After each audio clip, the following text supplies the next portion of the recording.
Hello guys, কেমন আছো সবাই? আশা করছি সবাই খুব ভালো আছো। আমিও খুব ভালো আছি। চলে এলাম আবারও একটা ব্লগ নিয়ে। তো আজ হচ্ছে বিশ্বকর্মা পুজো। ও সরি, আজ তো নয়, মানে আমার ভিডিওটা ছাড়তে একটু লেট হচ্ছে, পরের দিন আমি ছাড়ছি। আর গতকালকে ছিল বিশ্বকর্মা পুজো, সেই উদ্দেশ্যে বাড়ির বাহনকে রেডি সেডি করে নিয়ে আমরা ঝটকা করে বেরিয়ে পড়েছি। একদম ফার্স্ট সকালে দুজনে কর্তা গিন্নিতে বেরিয়ে পড়েছি যে কাজের জায়গায় যাওয়ার জন্য।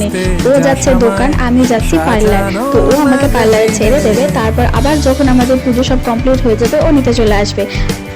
পার্লারে এসে দেখি এত সকাল সকাল কিন্তু কেউ আসেনি, শুধুমাত্র আমি এসেছি আর একটা ভাই এসেছে।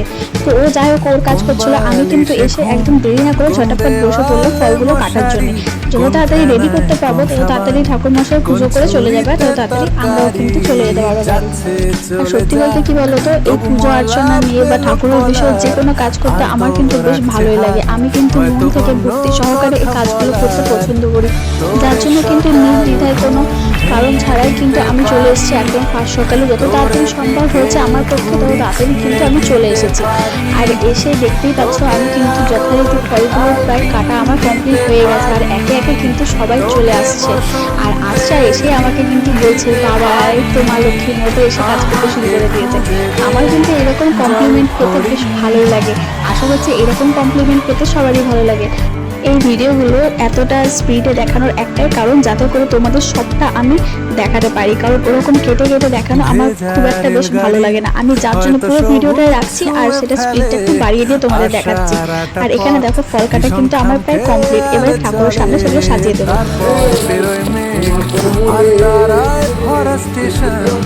একটু থামতে চাই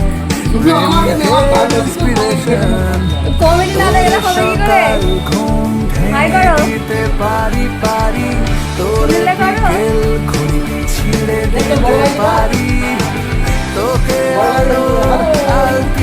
দিতে পারি। দেখলে তো যে দাদাটাকে এতক্ষণ তোমরা দেখলে যে আমার সাথে মজা করছিল, সেটা হচ্ছে নতুনদা, যে কিন্তু ওই স্যালনে থাকে। তো এখানে সবাই মিলে আসার পরে কিন্তু মজাটা আরো বেশি বেড়ে গেছে, মানে সবাই আস্তে আস্তে একটা হই হুল্লোড় ব্যাপার শুরু হয়ে গেছে। তো এইরকম ভাবে কিন্তু আমার কাজ হয়ে গেছে পুরো কমপ্লিট।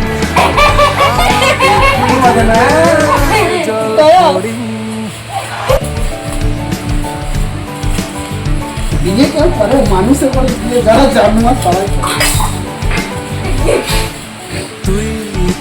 দেখো বন্ধুরা, যখন কষ্ট দিচ্ছে নিজের দেশের হিসেব কেন রাখিস। আর এইদিকে কিন্তু দুই গোপুসোনাকেও এনে রাখা হয়েছে, তারাও কিন্তু এখানে থাকবে। আর পাশে কিন্তু এখানে বিশ্বকর্মা পুজো হবে, আর বিশ্বকর্মা পুজোটা হবে কিন্তু ঘটে, যার জন্য কোনো এখানে ঠাকুর তোমরা দেখতে পাচ্ছ না।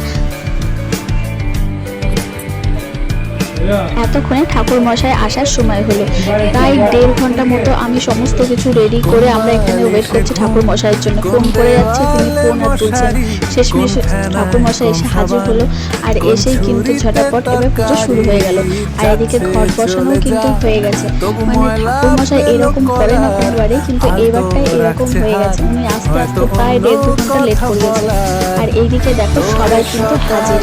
আমাদের দুটো ব্রাঞ্চ আছে, এই দুটো ব্রাঞ্চের সমস্ত স্টাফেরা কিন্তু আমরা এখানে রয়েছি।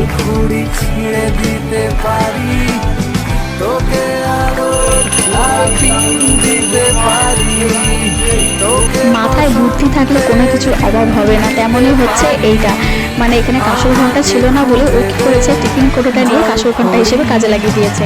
তো এই মেয়েটির রিয়াকশানের এখানে আরেকটা ভাই ছিল, ওর রিয়াকশন, এই দুজনের রিয়াকশনটা কেন এরকম ছিল চলো তোমাদের বলি। আসলে ব্যাপারটা ছিল এইরকমই যে আমি যখনই হঠাৎ করে উলু দেওয়াটা শুরু করেছি তখনই ওরা শক হয়ে গেছে যে হঠাৎ করে এই আওয়াজটা কোথা থেকে আসছে। ব্যাপারটা হচ্ছে যে ভাইটার রিয়াকশন দিয়েছে, যে বোনটার রিয়াকশন দিয়েছে, ভাইটা হচ্ছে নন বেঙ্গলিদের, ও কিন্তু উলু বিষয়টা কি সেটা জানতো না। আর বোনটা কিন্তু এসেছে আসাম থেকে এখানে জব করার জন্য, যার জন্য ওর কাছে এই বিষয়টা পুরোটাই অজানা, যার জন্য ওদের রিয়াকশনটা ঠিক ছিল ঠিক এইরকম। আর ওদের রিয়াকশন দেখে আমি তো পুরো অবাক, মানে আমি ওখানে উলু দেবো না চুপ থাকবো আমি নিজেই বুঝতে পারছিলাম না। মানে সবাই যেভাবে আমাকে বলছিল যে সবাই ভাবছে হঠাৎ করে কোথা থেকে বলছে বাঁচতে শুরু করে দিল, বা হঠাৎ করে কোথা থেকে এরকম একটা আওয়াজ আসছে, মানে যেটা হয় না ওদের কাছে সমস্তটাই তো অজানা, যার জন্য ওদের কাছে এই জিনিসটা অন্যরকম লেগেছে, যার জন্য ওরা এত অদ্ভুতভাবে কৌতূহল নিয়ে আমার দিকে তাকিয়েছিল। ওদের ওরকম রিয়াকশন দেখে আমি তো ওখানে হাসতে হাসতে পুরো পাগল। সবাই ওই ব্যাপারটা ওখানে খুব এনজয় করেছে। আর এখানে আমরা এখন বসে পড়েছি পুষ্পাঞ্জলি দেওয়ার জন্য, টোটাল একটা গ্রুপ নিয়ে বসে পড়েছি।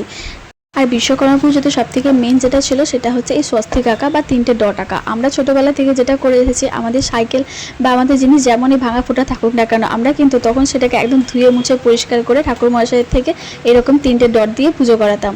পুজো শেষ হয়ে যাওয়াতে আমরা শান্তির জল মাথায় নিয়ে নিই আর ঠাকুর মশাইকে দিয়ে দিই ঠাকুর মশাইয়ের ন্যায্য যে প্রাপ্যটা সেটা। চলো ঠাকুর মশাইকে দিয়ে দিই আর ঠাকুর মশাইয়ের রিয়াকশনটাও তোমাদের দেখাই। ঠাকুর মশাই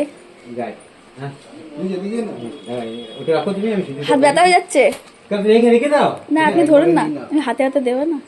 ও আচ্ছা, হাতে দেবে। এইখানে কাজে কোথাও অসুবিধা নেই।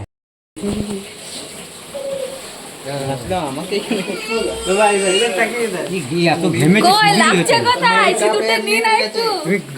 এত ঘেমেছো মানে চকচক করছে হ্যাঁ। মুখটা। হয়েছে? এবারে হয়েছে। যে কোনো পুজো শেষে আমার কিন্তু ভালো লাগে এই কাজটা করতে, সবাইকে প্রসাদ দিতে। আর ঠিক এখনও আমি যেটা করছি সেটা হচ্ছে চালটা মেখে নিচ্ছি, মানে ঠাকুরের চাল মাখা। এটা মাখতে আর খেতে কিন্তু আমার বেশ দারুণ লাগে। তো চলো সবাইকে এক এক করে প্রসাদটা দিয়ে দিই। আর বিশ্বকর্মা পুজোর ব্লগটা রইলো এই পর্যন্তই। কেমন লাগলো অবশ্যই কিন্তু জানাবেন। দেখা হচ্ছে আবার নেক্সট কোনো ভিডিওতে।